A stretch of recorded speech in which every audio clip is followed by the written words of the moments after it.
Paano gumawa ng homemade peanut butter.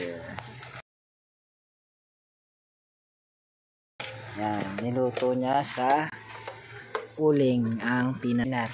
Yan, tapos pinito niya. Mga ilang minutes yan, tita? Pag 25. 25. Ako eh. Yan.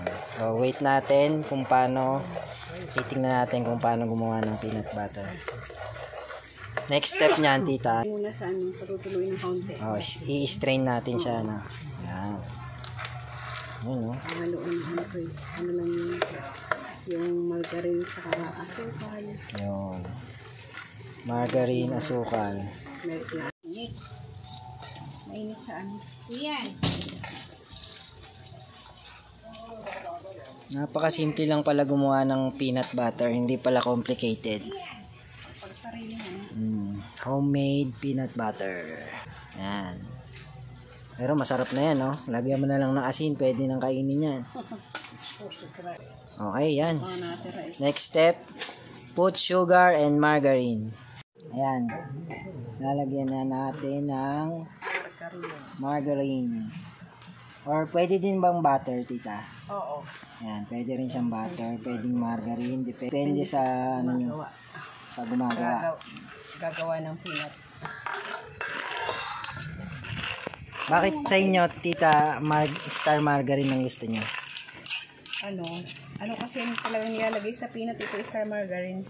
Parang mas malasa siya, no? Oo. Hindi pa ako nakapagpurba ng ng dairy cream kung ano lasa. Pero siguro okay din yun. Yun. Karaniwan kasi margarine ang nilalagay. Mas malasa kasi siya talaga. Oo. Pati mas mabilis kayong tatangkad pagka star margarine ang nilagay. Oo nga, pampataas kasi yung margarine eh. Oh, diba? And then, Diba, nilalagay kasi pula eh. ayan. DD ang nilagay ni tita na sugar, no? Pwede ring red. Yung pula, yung brown. O yung brown na ano, sugar. Yun, may ano pa siya, may oil pa siya sa ilalim. Pero okay lang yun. Ayan, nakikita niyo yung margarine, guys. Humahalo na siya sa peanut kasi kainit pa siya eh.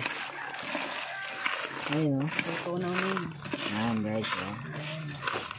And then, after this, Ito kasi, yung iba, nilalagyan lang ng yung powder na gatas. Pero yung pagka Skim milk. Oo, hindi, kahit yung ganito. pwede pala yun. Para malinamnam yung yung Yan, oh, may secret si tita, oh, yan. Hindi na natin ipapakita kung ano yan, pero milk yan, ha. sinabi mo. Ginagawa ko. Ganyan ang magiging texture ng ano nyo, guys, oh. So, naghalo na yung ano, margarine, sugar, peanut, with milk. Oh, di ba? Nice, oh. Tapos lalagyan mo lang ng kaunting oil pag i-blend mo na. Sa pinagprituhan niya, pinuha yung oil. Anong purpose niyan, tita? Para hindi siya gilingin. Yun, no? Para mabilis ba i-blend. Tama yan. Yan, kailangan ng oil para mabilis magiling yung ating peanut.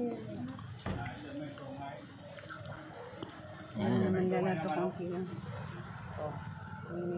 Mga tansya mo, tita, mga ilang grams ang nilagay mong ano, Alin? na oil? Alin? Ito? Oo. Mga kutsara ko lang yan eh. Mga 10 kutsarang mantika. Ayun, halu-haluin lang natin, guys. Yan, oh. Pinapalamig ko lang yun ng kaunti eh, bago gilingin. Bago i-blend. Para hindi masyadong mainit doon sa ano. Sa blender. Oo.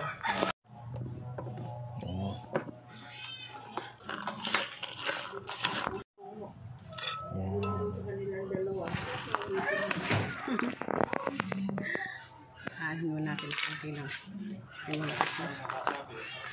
Yan, konti-konti lang, guys, para madaling ma-blend. No? Oh, magduduyan, no? Ito na, pwede naman lang. Mamaya. Kukunti nga ang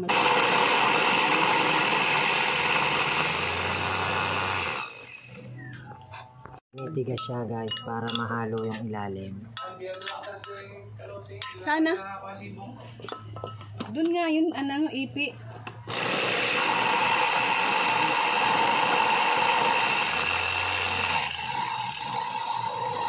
Ayan. Ayan na.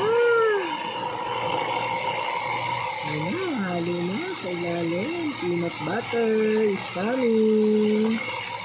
Medyo ano siya, slowly but surely, ganti na yung pagkano yan, eh. Sarap yan. Yun, no? Wow, sarap. Halong-halo. Yun, no? Okay, number 4. Ang blender na to? Oo, inihasan sila na nag-blend. Eh. Kailangan mo ganyan kalami. Okay, so. Wow, ang ganda ng pagkakahalo. Oh. Talagang galaw na galaw sa ilalim. Oh. Yan na, guys. Yun, oh! Woohoo! Yes! Finished product ni Tita Louise. Peanut butter. Taste test. Mana natin? Homemade.